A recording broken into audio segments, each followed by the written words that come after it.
Hello students, a very good morning to all. Welcome to the TSN online classes. Today I am going to explain class 10 science chapter number 15. The name of this chapter is environment. We have the word environment often being used on the television, in newspaper and by people around us. Environment is the sum total of all external factors, substance, living being and conditions that surround an organism and influence the same without becoming its part. It consists of both living and non-living components, each of which has several subcomponents which are interlinked and interdependent on each other. In this chapter, we shall be studying how various factors the environment interact with each other and how we impact the environment. बेटे ये जो शब्द environment है इसके बारे में हमने newspaper में या टेलीविज़न पर ज़रूर सुना होगा. ऑफनली इस वर्ड का जो यूज़ है वो अपने आसपास के एनवायरनमेंट के लिए किया जाता है. कोई भी ऑर्गेनिज्म जो है उसके चारों तरफ का वह वातावरण जिसके अंदर लिविंग थिंग और नॉन लिविंग थिंग दोनों ही शामिल हों और ये एक दूसरे पर अपना प्रभाव डालते हों तो उसे हम एनवायरनमेंट कहते हैं. इस चैप्टर के अंदर हम इन्हीं फैक्टर्स के बारे में स्टडी करेंगे कि लिविंग फैक्टर्स कौन से हैं, नॉन लिविंग फैक्टर्स कौन से हैं जो कि किसी एनवायरनमेंट के ऊपर इफेक्ट डालते हैं. So, sub-concepts 15.1. What happen when we add a waste to the environment? First, effect of adding waste to the environment. Human activity produce a lot of the waste materials which are thrown away into the environment. These waste cause pollution of air, water and soil. The waste material produced are two main types. They are biodegradable waste and non-biodegradable wastage. तो बेटे human being जो है वो अपने क्रियाकलाप द्वारा या अपने डेली रूटीन के कार्यों के द्वारा बहुत सारा जो वेस्ट है वो एनवायरनमेंट में ऐड करते हैं. ये जो वेस्ट है ये गैसेस टाइप में भी हो सकता है, ये वाटर के अंदर जो वेस्ट मटेरियल है हम डाल रहे हैं या हमारे द्वारा मिट्टी के अंदर जो वेस्ट मटेरियल है वो डाला जा रहा है. जैसे कि पॉलीथीन है तो पॉलीथीन का यदि हम वो यूज़ करने लायक नहीं रहती है तो हम क्या करते हैं भाई, या तो उसे बर्न कर देते हैं या फिर उसे थ्रो कर देते हैं. तो जब हम उसे बर्न करते हैं तो वो जो पोल्यूटेड गैसेस जो हैं वो कहाँ जा रही हैं, एनवायरनमेंट के अंदर जा रही है. तो जो एनवायरनमेंट में हमारा एयर है वो पॉल्यूटेड हो रहा है. यदि हम उसे थ्रो करते हैं तो वो थ्रो होने के बाद में कहाँ जाती है, या तो वो मिट्टी की जो लेयर्स हैं उनमें दबती जाती है या फिर जो वाटर है उसके अंदर चली जाती हैं. वहाँ पर ये क्या करेगी कि इसके अंदर जो ऐसे तत्व होते हैं जो वाटर एनिमल्स को बहुत ज़्यादा हानि पहुँचाते हैं. इसके अलावा यदि हम इसे मिट्टी में डाल दें तो क्या होगा कि धीरे धीरे वो जो जगह है वो उसकी फर्टिलिटी जो है वो कम होती जाती है. तो इस तरीके से ये तो मैंने खाली एक एग्जाम्पल दिया है पॉलीथीन से रिलेटेड. इसी तरीके से बहुत सारा जो वेस्ट है अलग अलग तरीके से हम एनवायरनमेंट में ऐड करते हैं जिसकी वजह से हमारा जो एनवायरनमेंट है इसमें पोल्यूशन क्रिएट होता है. तो ये जो वेस्ट है वो दो तरीके से होते हैं, बायोडिग्रेडेबल और नॉन बायोडिग्रेडेबल वेस्ट. ये इंपॉर्टेंट क्वेश्चन है, difference in between the biodegradable and the non biodegradable components या waste. So first, biodegradable waste are wastes which are decomposed into harmless substance by microorganisms. Example, vegetables, fruit, pulses, cereals, cotton, jute, wool, wood, leather, paper, animal dung, animal bones, etc. बेटे biodegradable waste वो waste होता है जो कि micro organism के द्वारा decompose किया जा सकता है. जैसे कि फल जो हम फ्रूट्स खाते हैं उनके जो पील्स हैं, उनके जो छिलके हैं वो हो गए, या पल्सेस हो गई, वेजिटेबल्स हैं, सेरेल्स हैं, cotton, jute, wool, wood, leather, paper, animal dung, animal bones, इन सभी को माइक्रो ऑर्गेनिज्म धीरे धीरे छोटे छोटे जो पार्ट्स हैं उनके अंदर ब्रेक कर देता है और उसके बाद में ये पूरी तरीके से ख़त्म हो जाते हैं. नॉन बायोडिग्रेडेबल वेस्टेज वो वेस्टेज होते हैं they are not decompose by the microorganism. ये वो वेस्ट हैं जो कि माइक्रो ऑर्गेनिज्म के द्वारा डिकम्पोज नहीं किए जा सकते. Example, polythene bags, plastic synthetic fibres, glass metal, synthetic rubber और इंसेक्टिसाइड्स, पेस्टिसाइड्स एक्सेट्रा। तो नॉन बायोडिग्रेडेबल वेस्ट वो वेस्ट होते हैं जो कि माइक्रो ऑर्गेनिज्म डिकम्पोज नहीं कर पाते हैं, और इसके एग्जाम्पल हैं polythene bags, plastic, synthetic fibre, glass material, synthetic rubber etcetera. Next 15.2 जो सब कंपोनेंट्स है हमारा, सब कॉन्सेप्ट है हमारा, वो क्या है, इकोसिस्टम।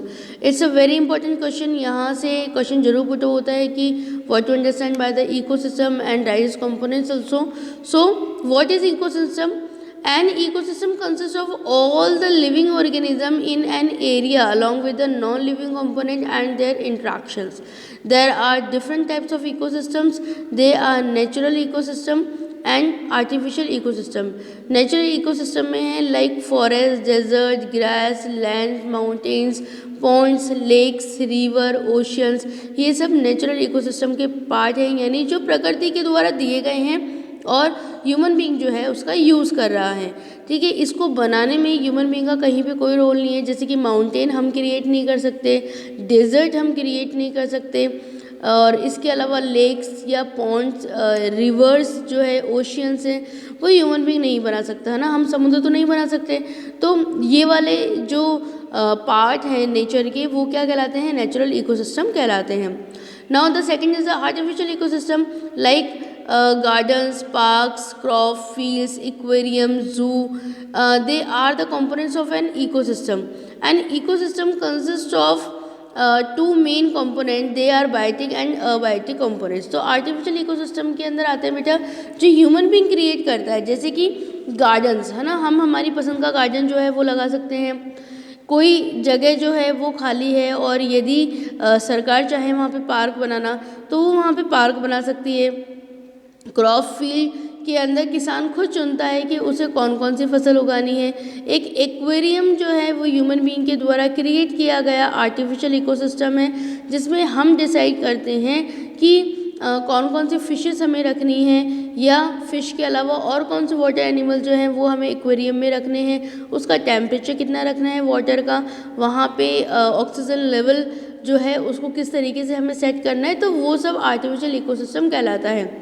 जू के अंदर हम डिसाइड करते हैं कि कौन से एनिमल जो है, जो भी उसका ऑनर होगा वो डिसाइड करेगा कि कौन से एनिमल उसे वहाँ पर रखने हैं। तो इस तरह के जो इकोसिस्टम है वो आर्टिफिशियल इकोसिस्टम कहलाते हैं।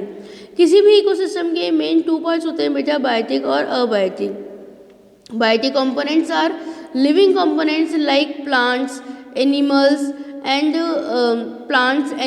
and microorganisms. They consist of the producers, consumers and the decomposer. ये यहाँ से बहुत ही इंपॉर्टेंट क्वेश्चंस आपके चल रहे हैं, तो आपको इनको बहुत अच्छी तरीके से स्टडी कर लेना है, बहुत अच्छे से लर्न करना है। ये क्वेश्चन बहुत इंपॉर्टेंट है, different between the biotic components और अबायोटिक कंपोनेंट्स, या फिर आपको कंपोनेंट का नाम दे देंगे और आपसे पूछेंगे कि ये बायोटिक है या अबायोटिक है। तो बायोटिक कंपोनेंट्स के अंदर कौन से हो गए, plant, animal, micro organisms. They consist of producer, consumers and decomposer. और ये प्रोड्यूसर, कंज्यूमर और डिकम्पोजर्स के अंदर हम इन्हें बहुत अच्छे से समझ सकते हैं। तो फर्स्ट है कि प्रोड्यूसर्स कौन होते हैं। Producers are green plants which produce food by the photosynthesis. Producers जो होते हैं बेटे वो ग्रीन प्लांट्स होते हैं जो कि फूड बनाते हैं, है ना, फोटोसिंथेसिस के प्रोसेस के थ्रू। तो जो ग्रीन प्लांट्स होते हैं बेटे वो एनवायरनमेंट में सन से सनलाइट लेते हैं, और ह्यूमन बीइंग जो कार्बन डाइऑक्साइड निकाल रहा है by the process of the respiration, तो उस कार्बन डाइऑक्साइड का वो यूज़ करते हैं। और ग्रीन लीव्स के अंदर क्लोरोफिल पाया जाता है, ये इसका यूज़ करते हैं और ग्लूकोज बनाते हैं। ये जो ग्लूकोज है इसका फॉर्मूला C6H12O6 होता है, जो कि हमने चैप्टर नंबर 1 में इसके रिएक्शन स्टडी किया था। चैप्टर नंबर 6 के अंदर भी हमने जो प्रोसेस ऑफ फोटोसिंथेसिस उसकी स्टडी किया था। तो जितने भी ग्रीन प्लांट्स हैं वो सभी क्या कहलाते हैं, प्रोड्यूसर्स कहलाते हैं। नेक्स्ट है कंज्यूमर्स। कंज्यूमर्स जो है वो ग्रीन प्लांट्स के द्वारा बनाए गए फूड का यूज़ करते हैं। तो कंज्यूमर्स जो हैं वो 2 तरीके से होते हैं, हर्बीवोरस होते हैं और कार्निवोरस होते हैं। जो हर्बीवोरस होते हैं वो तो ग्रीन प्लांट्स के द्वारा बनाए गए फूड का यूज़ करते हैं। Herbivorous which get their food directly from the plants, and carnivorous which get their food indirectly from the plants, and the omnivorous which get their food directly और indirectly from plants. तो जो carnivorous होते हैं बेटे, वो किसे खाते हैं? वो ऐसे एनिमल्स को खाते हैं जो कि प्लांट्स को एज अ फूड काम में ले रहे हैं, प्लांट फूड जो है वो काम में ले रहे हैं, जैसे कि काऊ, बफेलो, शेप, गॉट। तो इन्हें ये सब क्या होंगे? ये एग्जाम्पल है हर्बीवोरस के। कार्निवोरस कौन होंगे? जो कि इनको खाएंगे, जैसे कि लायन, टाइगर, वुल्फ। तो ये सब क्या कहलाएंगे? कार्निवोरस कहलाएंगे। इसके अलावा ओमनिवोरस वो होते हैं जो कि प्लांट प्रोडक्ट का भी यूज़ करते हैं, और इसके अलावा वो जो एनिमल्स हैं उनको भी वो खा सकते हैं, है ना, जैसे कि एग्जाम्पल ह्यूमन बीइंग। तो जो मानव है वो क्या करेगा? वो कैरेट भी खा रहा है, रेडिश भी खा रहा है, वेजिटेबल्स भी खा रहा है, फ्रूट्स भी खा रहा है, और उसके अलावा फिर वो और क्या खा रहा है? वो जो एनिमल है उसको भी मार के खा सकता है, उसका शिकार कर लेता है, जैसे कि लायन का शिकार कर लिया, टाइगर का शिकार कर लिया। तो वो एज इन फूड जो है उसे भी खाता है, गॉट को, हेन को, इनको भी वो अपने फूड के अंदर काम में लेता है। तो ओमनीवोरस का बेस्ट एग्जाम्पल ह्यूमन बीइंग है। इसके अलावा क्रो और इसके अलावा कैट, डॉग, ये भी एग्जाम्पल हैं ओमनीवोरस के। डीकम्पोजर्स कौन होते हैं बेटे?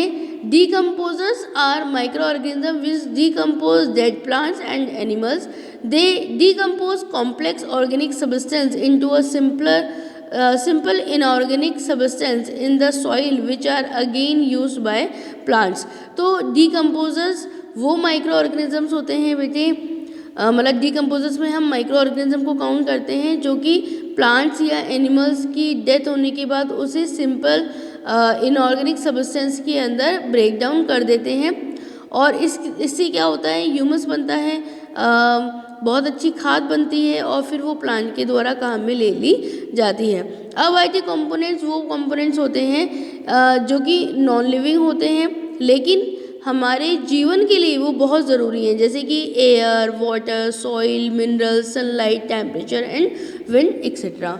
तो अबायोटिक कंपोनेंट्स जो है वो इनडायरेक्टली ह्यूमन बीइंग के लिए बहुत ज़रूरी हैं।